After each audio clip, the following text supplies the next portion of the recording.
Sure is. Sure is. Go back to GED class. Nah, motherfucker, you need to motherfucker stop smoking on that motherfucking dope your ass lying on, bitch. Yeah, so here we got we're in the middle of a controversy, and actually when two people are fighting, you can never tell who is in the right and who's in the wrong because they both seem like they're being, angry. But if one person, say you're reading a book off to the side by the tree and somebody just starts, yelling at you and coming at your face, well, are you just supposed to allow them and just take it, or do you stand up and you say something back to them, or do you get into the fight? So I feel like if you don't stand up for yourself, then people just keep on, run roughshod over you. And it's a bus, and so the bus, everybody's all crowded together, everybody's sitting real close together. It's almost like the city in a way. The city was built during the Industrial Revolution, and so they pack everybody in there like sardines, and it's really unnatural. I think people need their space. So, already I've seen, she says, I'm going to smack the dog shit out of you. That's what she said, I'm going to smack the dog shit out of you. And that's what she said. So that's terroristic threatening, right? I'm going to smack you. I'm going to hit you. I'm going to put violence upon you. She's being real mean and nasty and hate-filled. Even if she's making any points, she's not listening. He's not listening. This is an argument that should be broken up. This should be broken up. But instead, people just sitting back and just watching the thing. And then at the very end, once she attacks him, then a whole bunch of people jump up and start attacking him. And for what? I don't even know what the initial thing was, I know that she's being psychotic and insane, and he's being fairly calm in his criticisms. Get that fucking dope. Bitch, I got a fucking bad. She's sitting there cussing up a storm, and he's like, yeah, great influence, Yeah, you can't tell. You didn't pass fourth grade English. I know you can't get into Alright, so, you can watch this all you want, you can see it later. I'll let it play a little bit longer, but it says here that all he wanted was, I guess the kid wanted some candy or something, and he was going to give it some candy, and then this incident happened. So if you go around being nice, offering, gifts to people on the bus, then this could turn, this could be you, and I think it's crazy. See, I'm gonna smash the dog shit out of you. You got me fucked up. I'm gonna get my ass up out of nowhere. You better sit your ass down. You better shut the fuck up talking to me. Wow, what a great profanity in front of your son. No wonder they grew up that way. And so what, Amy? Y'all kids ain't no motherfucking better. With them retarded blowing up ass bastards. Half of them motherfuckers more retarded than our motherfuckers. Okay, you're picking out. And so there's some interesting thing there. There's something interesting there. He was kind of saying that by being violent, you're going to have, if you're by being a violent animal, you're going to be like have violent animal children. And I think he's making a good point, right? If you're in class and they just start cussing at you, is that the type of influence you want on your children? I think there is nothing to be gained from this argument. There's nothing to be gained or said. Really, it was just fighting words. Just two people who hate each other and just saying how much they hate each other. And but the threat of violence was only coming from one person. The threat of violence, the threat of physical force, right? In a free country, words are words until it turns to blows. And you have a right to say whatever you want to say, but violence, you're allowed to attack people. She attacked him. And the initial thing was that he was, offering candy. And then once he attacked him, then you had several people that jumped in and was going to attack him afterwards. It ain't no smart but half of you motherfuckers is retarded as fuck. Retarded as fuck? Yeah, retarded as hell. Half of you motherfuckers are retarded as hell. Meaning white people. All white people are retarded as hell. Well, that's some extraordinary racism. This is sexist. This is racist. This is incredible. This is absolutely incredible. Seriously, if he would have got up and said, well, half y'all motherfuckers are retarded, and then got beat down for that, it's still freedom of speech. You're still allowed to say it, but it would seem like there's some justification. And if there's justification for him being racist, then there would be justification for her being racist. Science, math, spelling, literature, Any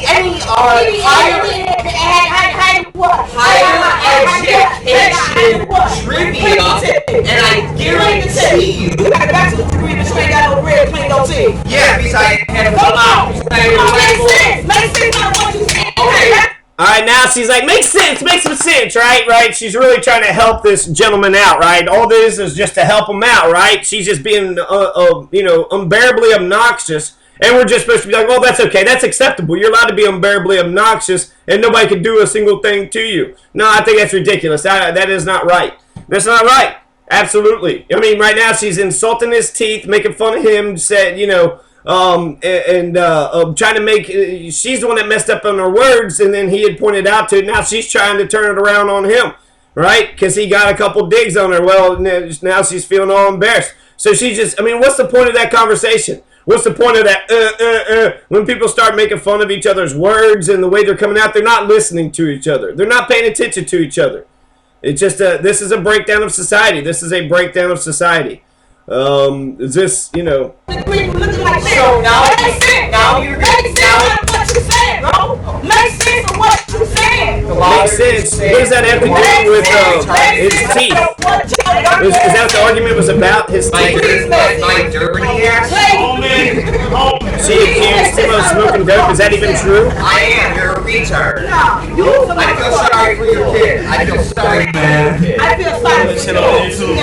Put it on YouTube. Dope thing. This world star. Oh, dope thing. It's called rice. Why don't you go to fucking Green? Why don't you go to Green? Can we go to Green? Okay. Start with that. Ignorant motherfucker. Psoriasis doesn't start with an S. Shut up, white boy. Shut up, white boy. Shut up, white boy, right? Shut up. That's racist. That's racist and that's rude. So, like I said, I'm not defending him. I'm not defending what he is saying because I don't, it all depends on the initial event. What initially started all this. So the kid wanted some candy. He offered some candy, and then all of a sudden she jumps in and starts acting like a fool, acting all crazy. Well, what part of her? I mean, how does that even have to anything? It doesn't even make any sense. Hey, don't you give my kid candy? Hey, how dare you? Okay, fine. I won't give kid candy. Back off. Now we're yelling at each other. Now we're screaming at each other. There's only one inevitable. I mean, she wants to fight. She wants to hit him. She's like, all right, white boy. Okay, racist. You erase you. Pointing out his race. I mean, I don't even know. Like, he does seem like he's in the lower echelons. Of poverty, but that could just be the way he dresses. I can't tell. Maybe he's homeless. I don't know. But what an awful thing, right? So if he's on the lower echelons of society, trying to be nice to somebody, and now he's got this incident, he's got this thing that's happening, and what happened? What happened? They might put a whole bunch of charges on this guy just because she attacked him, and she attacked him. That's acceptable? I'll be that bitch, though. Wow. I'll be that bitch, though. What a great thing for these younger ladies to hear that you calling yourself a bitch. You just called me. I'm a bitch. I'm saying I'm a bitch. I'm a bitch. That name. Yeah, you're a dog. You're a dog in heat. So get on all fours and open your legs.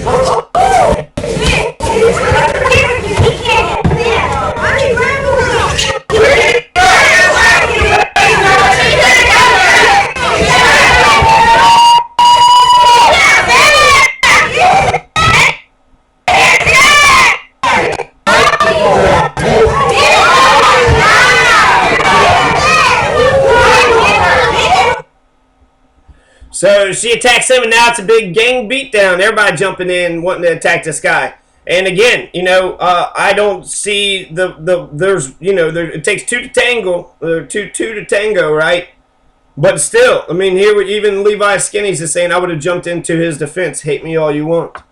So, it's absolutely ridiculous that the woman had, she wasn't trying to educate, she wasn't trying to protect her kids, she wasn't trying to do anything like that. She was just being crazy and mean and shitty, and she wasn't going to back down, just keep on being extra shittier. She got real racist. She's just trying to piss him off, right? Just trying to get him to say something that I guess is hittable. But she's, I mean, what if she said, "Shut your mouth, white boy, shut up, shut up"? So racism is acceptable. When they talked about the word bitch, she accepted that. She was like, "Oh, I'll be that bitch. I'll be that bitch." That's what she's saying. Oh, you can come. Oh, I'll be that bitch. You know, that's her taking pride in being a bitch. She said something about her being a woman that means she was a bitch. And he says, no, a bitch is a dog in heat. So if you're going to accept the label of bitch, then, you know, be a dog in heat. And then that's when she attacked him. So, you know, that's, what could he have said? If he'd been like, oh, shut your damn mouth, I'm going to smack this shit out of you. If he would have said the same words she said to him, that's terroristic threatening. That's something that he's going to get in trouble for. But she can say, I'm going to hit the shit out of you, hit the shit out of him, and nothing happens. Nothing happens. So, yeah, there's white privilege. There's also black privilege, female privilege, male privilege. It's not a get out of free, you know, do whatever you want card. It's not. And I think we have to look at people as individuals, and we got to look at the situation. What's good for the goose, good for the gander. We got to talk about justice. If somebody robs you of $100, they owe you $100. Somebody hits you, they deserve to be punched. If somebody was to, anything that they do is what should be done to them. And say if it was like rape, if they rape somebody, they, you know, you have to find a rapist or whatever to get them to rape them. No, you just have to find up to that level. So if somebody raped somebody else, then they would have to, you know, pay back that debt to society in some way. And it would be up to what's the equivalent of a rape. That's the conversation that we should have. Crime and punishment. You rape somebody, what is the sentence for the rapist? You know, what do they do? Lock them behind bars for so many years? You know, that's fine them for so many years. And then, you know, there is sort of a poetic justice about the rapes in prison. But again, we're filling a lot of people up with prison with non-violent offenders, with people that haven't done anything to anybody else. So, you know, this it seems very clear to me that the woman had no, you know, prerogative. She was looking for a fight. Everything she was saying was just real shitty, real obnoxious, real dismissive. It wasn't a real conversation. And she was threatening, saying she's going to use violence. Then she used violence. So in her defense, you know, on some respects, at least she's real, right? She's honest. And that's just the way the police are, right? They would hurt or beat somebody up just for the wrong tone of voice or looking in that, you know, in their eyes. Just any tiny little indiscretion, not a crime, they'll attack you. And so, you know, I don't, basically he said something that pissed her off. She was trying to piss him off, and then eventually she lost her, you know, lost her mind, right? I mean, she goes around attacking people. Is that the society we want? A bunch of violent psychopaths going around attacking each other? And we don't want that. And it sucks actually that we're seeing kind of two regular people, two regular middle class, you know, folks going at it on a bus. I mean, you're riding a bus, you know, it might indicate that you don't have a car. But there's bankers, there's politicians, there's, you know, the big corporate executives, all these people just, you know, eating caviar, driving Lexuses, and just having a nice life, just having a real good time. And so that's solidarity would be we all stick together. But unfortunately, when we're all being oppressed, the slaves are more likely to attack each other than they are to attack their massa. And so the real person or the real thing of oppression gets totally ignored. What is going on in her life that she's going to start a fight over somebody offering candy? Yeah, that's a little creepy in a way, right? And a grown man offering candy, but it also could be very benign and honest. And so if it's benign and honest, then then she's in the wrong. You know, I don't believe he was trying to beckon him or whatever. It's on the bus. Where are you gonna beckon him to? So, you know, this just seems like a man who was trying to do something nice, got into an argument, tried to defend himself by saying, you know, whatever it is. I mean, she's just being crazy off, you know, just unhinged. And he stood up for himself, and he held his ground pretty well. I don't know if I would have gone the same route that he went, but again, you know, like there was sexism, there was racism in there, and it was on, you know, both sides. And so for equality's sake, you know, I want to actually, I'll mention this and then I'll finish talking about it, but for equality's sake, you know, well, what's good for you know, the golden rule is so logical and so smart. I don't want to hit others because I don't want to be hit. I don't go around cussing other people because I don't want to be cussed at. I don't go around stealing or doing bad things to other people because I don't want that stuff to happen to me. And the golden rule is beautiful. The golden rule is wonderful. And that's what we need to engage in. We need equality. We need equality for the races, for the sexes. We need equality for the people. And it's not just, redistribution of wealth. It's an equality of opportunity. So we need opportunity, and it needs to be equal for everybody. And we also need to learn how to get along with each other. Historically speaking, women and black people have been oppressed, but that is not to say that a black person or a woman couldn't oppress a white person or a male. And so we got to be careful with generalizations like that, just to sit there and say, well, y'all been doing this to us for so many years. And while I get that historical justification for that, and, for a really long time, for several years, I would say that I was totally 100% pro-black people. The historical wrongs pretty much justified almost anything that they had done. And then the white person was always in trouble, or was always the bad person. Well, I think that's just as ignorant and racist as, the opposite, which was what I was combating. Growing up in a racist society, black people just suck just because they suck. And that's wrong. That's absolutely wrong. Martin Luther King got shot for some obvious stuff, but this is 2015 and we still got a bunch of stupid, ignorant racists. We do. There are racists in Kentucky. And I grew up around some, and it made no sense. There wasn't any black people around for them to be racist against. So the racism was based on ignorance, it's based out of fear, and it was based out of unknown of the other. And probably jealousy of black bodies, I think, actually has something to do with it too. Whenever they lynched a black man, they would cut off his nuts and they would pose with him naked and do all this other stuff. And so I think that's the reasons for white racism. Black racism, I think maybe some of the similar elements are there. There aren't lynchings, there isn't mass slavery. The racism that we're looking at today is institutional racism, which can be remedied, through legislation. But the de facto racism, the fact that some white people and some black people in their minds say that my race is better than your race and your race sucks. That's racist, and I think that is. Some people say, "Oh, we'll never get past does your racism," and that's probably true. And if you have 100 people, if we can get to 90% of people just not hating each other just because of the race of just the color of their skin, I think we're doing okay. For the other 10%, they need to be shunned and treated like dickheads because that's just bullshit. You just hate somebody because of the color of their skin. There's more to us. We're more dynamic individuals. We're all human beings. We all have consciousness. We all want to eat and be well, have housing, have security, Maslow's hierarchy of needs. We all have very similar aspirations. We have very similar goals and basically being a human. We all have to endure humanness where we go. We all have to endure humanness.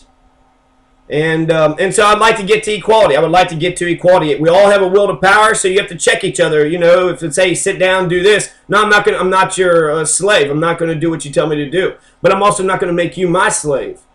And so, there's oppression, and then there's, intimidation and manipulation and getting people to do what you want them to do. But William Glasser says that a good relationship is one that doesn't use power against someone else. A good relationship is one that doesn't use power against each other.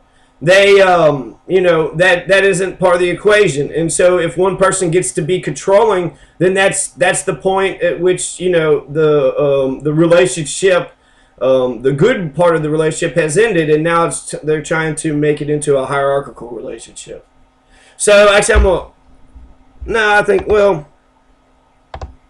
yeah, okay, I'll mention this because I want to do something else. I want to talk about Jack Conway a little bit. So I want to mention just a couple things with what I got here. You got Social Security is facing threats. So, big shocker. You got the Republican sweep. Mitch McConnell's in office, and now he's trying to cut 20% in Social Security right now. They're trying to cut Social Security. That's what Mitch McConnell did. How many people in Kentucky are on Social Security? Even people I know. Some of the people that live in Kentucky, were proud and happy to vote for Mitch McConnell, but they take Social Security. That's the chickens voting for Colonel Sanders. That's chickens, and they just cut off their feed. They voted for the Colonel Sanders, and big shocker, you were the one that was on the menu. So that's ridiculous. You know, that's it's like people are dying of ignorance. It's like people would buy into the theater of politics more than they actually buy into the actual governing of politics. And so that's a big problem, because if you don't understand the system, then you're just dependent upon the media. If you don't understand what's going on, then you're dependent on somebody to tell you what's going on. And if you're not able to determine what is going on yourself, you know, there's sometimes you gotta look behind the words of what people are writing. And so, you know, that's a real dangerous thing. A lot of people say, well, just for instance, we bombed a Yemeni wedding. Well, if that stuff is true, then the media would have covered it, right? Well, it is true. The mass media hasn't been covering it. The mass media is the one that got us into the Iraq War. Brian Williams, they get mad at him for saying, you know, some little stretcher, a little white lie, which doesn't hurt anybody. But the president who lied us in the war killed 1 million Iraqi people. Thousands of Americans were killed. They're coming back with PTSD. And we're not taking care of the troops, right? We tell them to go fight and die. And then when they come back over here, they don't have benefits. They don't have good VA, and they don't have anybody that'll help them with the PTSD. They went and killed a lot of people. You know, they killed people, and they had lots of mortar and gunfire. So that's, you know, that I would feel more crazy, or I would feel more scared of a person that went over there and killed a lot of people and didn't like feel bad about it. They felt like what they was doing was good, and that's understandable. But taking of a life, I mean, that's a hell of a thing. And so either they need to cope with it, that they feel bad about it, or that they left their brothers, you know, a soldier's remorse. They left their brothers on the field and they wind up dying. Or, or we could, you know, listen. There was a great article actually about this, and the sniper was essentially just saying, not Chris Kyle, but a different sniper was saying that he tried to talk about the PTSD and about how he felt about the war and how it made him feel. And they said they didn't want to talk about politics. But that's how he's going to heal, is by talking about the politics. You know, they thought that they were going to fight for freedom and democracy, and we do need to protect our troops, but many times the troops can be used as propaganda to justify the war. Support our troops, but not the war. If we truly supported our troops, we wouldn't send our boys overseas to die for empire, for conquest, for oil. And that's what we did. For 1 million Iraqis are dead. The Middle East is in turmoil. The ISIS is coming up. And, you know, we're an empire. 900 military bases, 153 countries.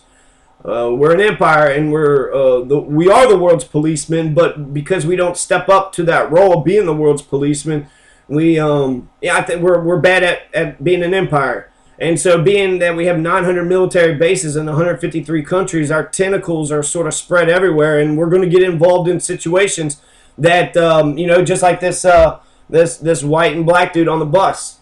The situations are just going to happen, not because that you didn't like each other or anything like that, but just because, you know, shit happens, right? Shit happens. So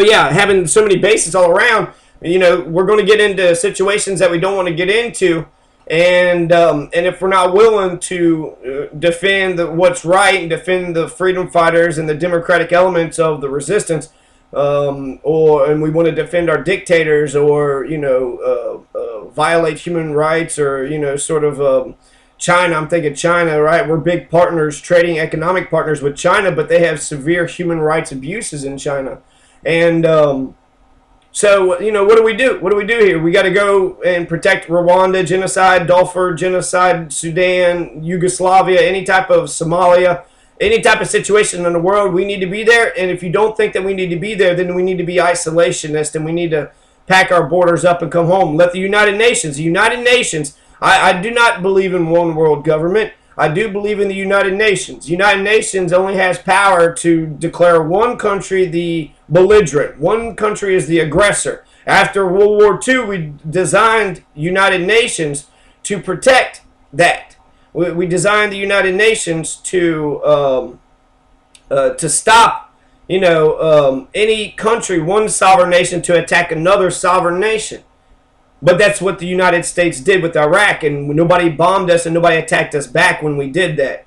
And so in a way, it was sort of a test, right? We have an experiment. We got an empire, so we're going to have an experiment and see if our empire holds up. Well, we attacked Iraq, and nobody attacked us, and so we got away with it, right? We got away with it. And I mentioned this too, going around killing innocent people, that creates terrorists. That's not saving us from terrorism. But the bigger thing, the bigger issue, I mean, that's a big issue, right? They're saying protecting and serving of freedom and democracy, but they're actually creating terrorists. They're not protecting us. 9/11 happened because we're an empire. Because we're an empire and we had killed people, we got military bases in Saudi Arabia. That's why, because of Palestine, that's why 9/11 happened. And so, you know, yeah, get the perpetrators. They're all dead. So we've already, you know, they're all dead. We already got the people that was responsible for the attack. Now what we need to do if we want to lower terrorism is not going around killing people. There's some people that just psycho and just wants to hurt other people, but then there's other people that aren't psycho and they go about their day and live their life. And then when their whole family is killed, are we really going to question whether or not that person has a right to seek vengeance for their dead family? And so, you know, we need to treat the world as equals. You can't go around. I mean, if I was to go into someone's house and just started shooting them, and then when one of them shot back, be like, "Oh, he's a terrorist," that would make me look stupid. But that's what we did with Iraq. You know, we went into someone else's house, started shooting the people, and then some of the people didn't like it. And so where was all? Oh yeah, being a 900, having 900 military bases. I think we could turn them into, instead of occupying forces, just do U.S. embassies. Be the face for the United Nations. When the United Nations says that, you know, a country needs to be invaded, then that's something else. That means there's a humanitarian crisis and the world needs to look at this and they need to do something about it. We've ignored many humanitarian crises. We've seen the Boko Haram take the girls. We've seen Kuni in Uganda. And these are just the ones that we know about, right? So there's plenty of things that a good world's policeman could be doing. And so either, you know, as the American people, I think we need to understand that we're an empire, one. And then the second thing we need to know, where do we go from here? Do we want to continue being an empire? Is that the idea? Is that what we want by having complete world domination that enables us to do as we please? Can we be decent and nicer and work on diplomatic and trade relations instead of military engagements? That seems like that's more of an effective use of those, you know, the soldiers and the buildings and the embassies that we have all around the world. Have a greater focus on peace and negotiations and talks and trade. I think trade is probably one of the smartest ways to actually. And democracy and trade are one of the two best ways to actually have a peaceful relationship with another nation.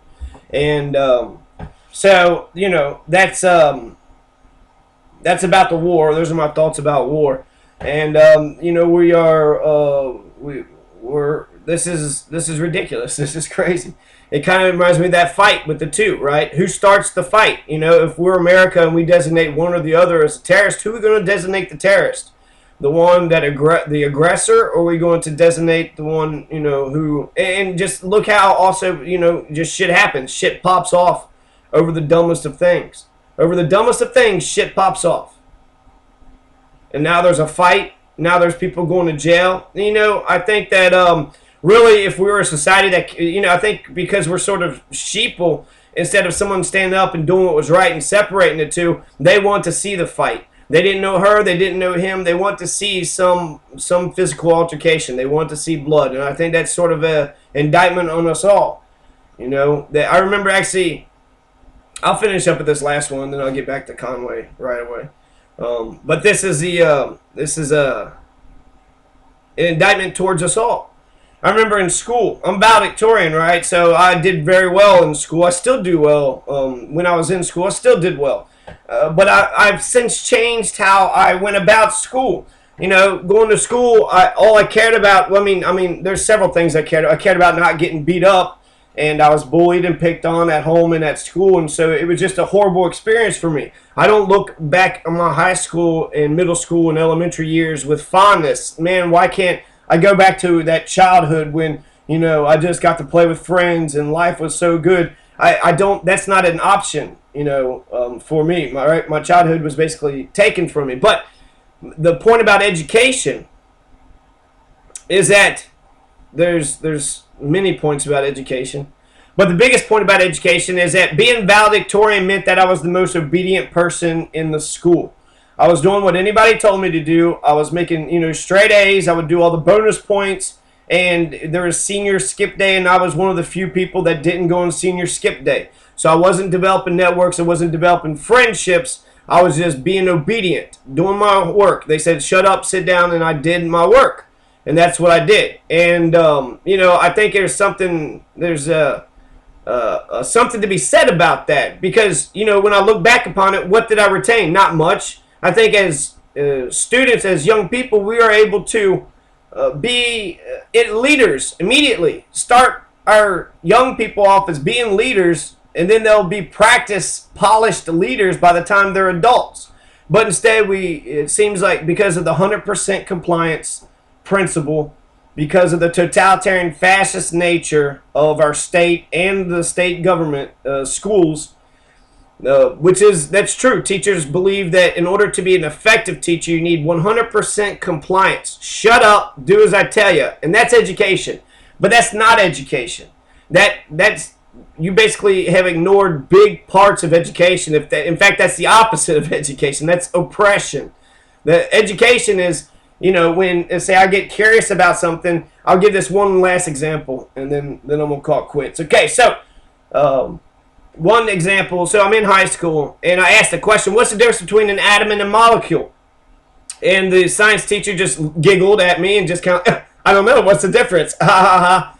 I looked at my friends, and she didn't answer my question, and I looked at my friends, and they kind of rolled their eyes at me like, ugh, what a stupid question. Like, yeah, right, you all know what a molecule and the difference between a molecule and an atom is? And essentially, an atom is the basic building blocks, and a molecule is a culmination of atoms. There is a difference. There is a difference between atoms and molecules, but the teacher who believes in 100% compliance told me the wrong information. And it took me about 15 years before I thought of that incident, and then eventually just Googled it, and then I found my answer. So when you have Sugata Mitra, who says that education is self-emergent and self-organizing, when you got John Green, and you have Salman Khan's Academy. Essentially, why do I need to learn this information and give the same lecture over and over again for the rest of my life when I could just give this lecture one time, put it on the internet, and now it's out for the world to see, and then I can work on something else? So the American education system is a 3-tiered Prussian industrial system. Only the top 0.5% are getting a true education where they get to explore, debate, inquire, and let their curiosities guide them through the process, while having people who actually care about them want to see them get up and get stronger.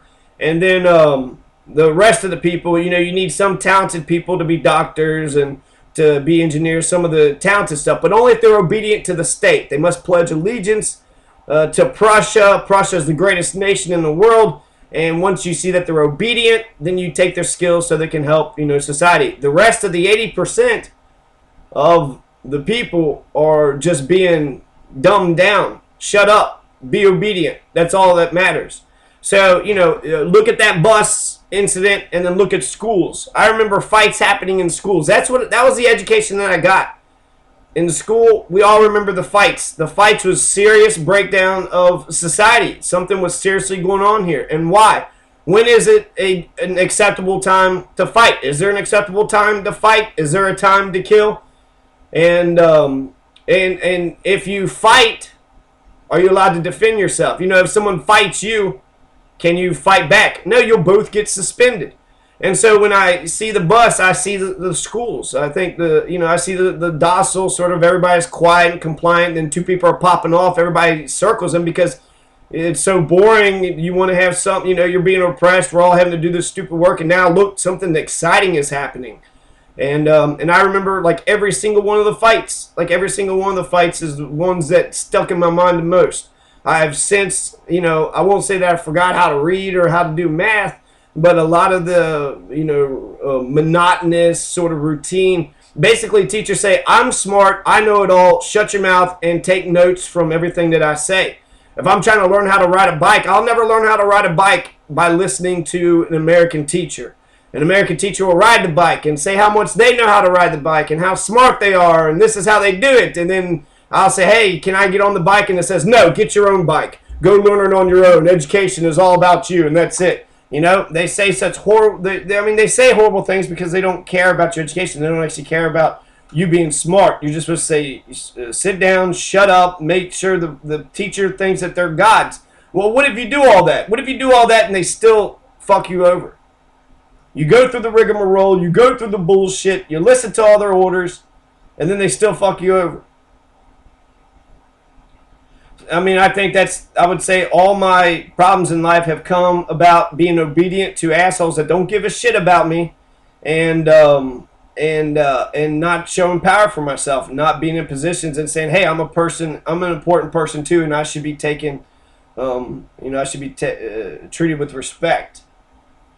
And so, I see the school system. When I see that bus system, I see the schools. When there's a fight that's happening, instead of stopping and doing what is right, people gather around and they want to see the blood. They want to see the fight. They want to see the thing turn into a physical altercation. They love it. And I think that's sick. If we taught democracy and we taught, students and children how to treat each other, and solidarity, how we have to tolerate each other's opinions, how to stand up and defend your ideas, amongst others. In a democratic society, these things should be commonplace. But you see in the bus, it doesn't change. School doesn't change. It basically stays the exact same thing. And so instead of the students breaking the fights up, because of their collective oppression, they'd rather see the slaves beat each other's brains in. But that's unfair. So anyways, that's my take of that video. And I'm going to talk about Conway coming up. I swear. Coming up.